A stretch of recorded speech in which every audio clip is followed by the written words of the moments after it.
Hello everyone, welcome to soundproofguide.com. In this video, I'll be talking about why my soundproofing project didn't work. And this is a common question because a lot of people do their soundproofing project just DIY, and some of the times the results are not as good as they might have expected. And it makes a lot of sense because when you're doing it DIY, you have to make sure that you're doing it correctly, and sometimes that's just not the case. So hopefully, if you've already started a soundproofing project and you're seeing that it's not really working out, then hopefully this video can give you some feedback. And if you haven't started your project at all, then hopefully this can save you some money, because having to redo it all over again is not fun.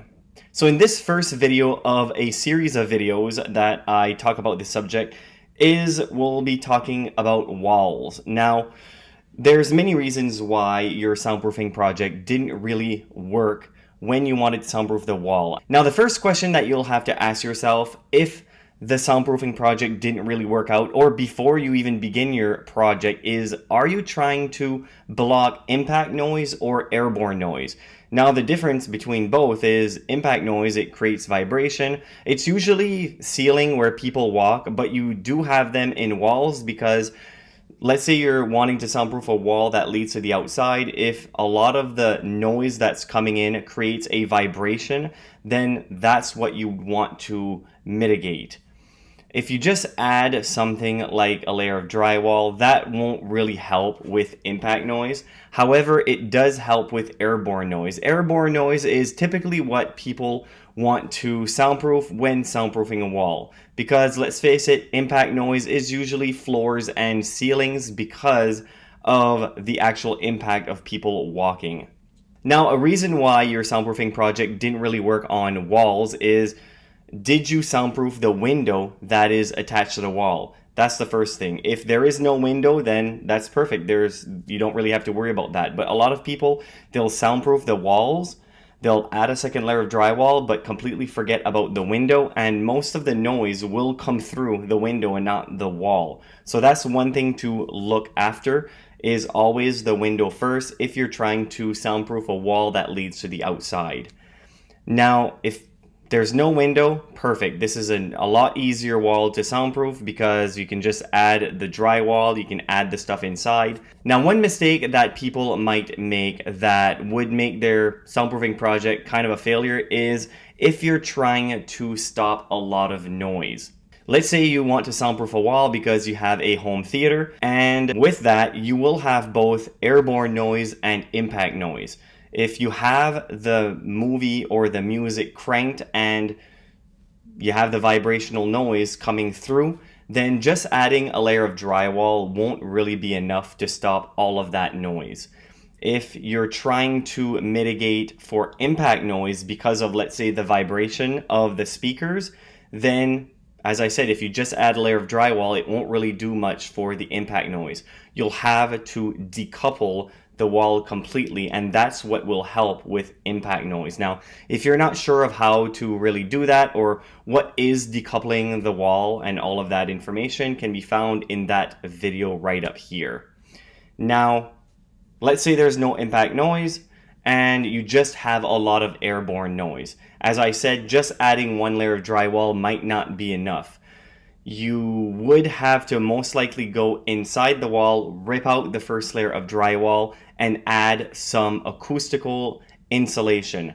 Now, this type of insulation is made specifically to stop noise. It has better qualities than just your typical pink insulation, your fiberglass insulation. If you're not really sure the difference between the types of insulation, the video right up here will show you all the different type of insulation and what is best for your soundproofing project, because they all work differently and they're all different prices. What's nice also with acoustical insulation is you don't have to put it throughout your house. If you are just wanting to soundproof one wall, then it is more cost effective really to just pay a little bit more for the insulation and have a better result for your soundproofing project, because in the end it'll cost you less money because you won't have to add so much more to your project. So the first thing you'd want to do is, if you have a lot of noise, is add insulation inside and then add your 2 layers of 5/8" drywall. So another reason why your project could have been a failure when soundproofing a wall is you didn't soundproof the electrical outlet. Now, you might think that that's a little ridiculous, but really the electrical outlets will let a lot of noise in from the adjacent room, most likely because the electrical outlets are back to back and there's holes in the electrical boxes inside that lets all the wires in. Now there's multiple holes because it has to accommodate different types of wires, and most likely you will not have any insulation in that wall because it's just an interior wall. So you have that empty void, and then you have the 2 electrical outlets with the holes just letting sound pass freely through. Now, if you have an unfinished wall, this is much easier to fix because then you can add something called I have some right here, putty pad. A putty pad is a pad that you basically wrap your electrical box with. You can do this with electrical outlets, and you can also do this with light fixtures if you're looking to soundproof, let's say, ceiling.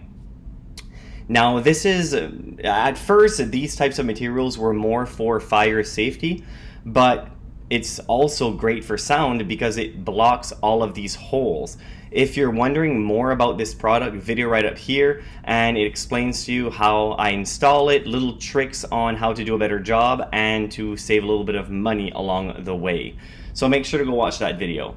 Another thing that you might have done that would have made your soundproofing project a failure is not adding acoustical sealant around the wall. Now, this is more of a finishing touch, so it won't really make your soundproofing project a complete failure, but it's just the little things that if you're putting a lot of money into soundproofing the wall, adding an extra layer of drywall, adding some mass-loaded vinyl in between the walls, and if you're wondering on a lot of different ways on how to soundproof a wall, video right up here will show you how to do that. So another reason why your wall is not as soundproof as you might think is you painted the wall with acoustical paint. You chose that.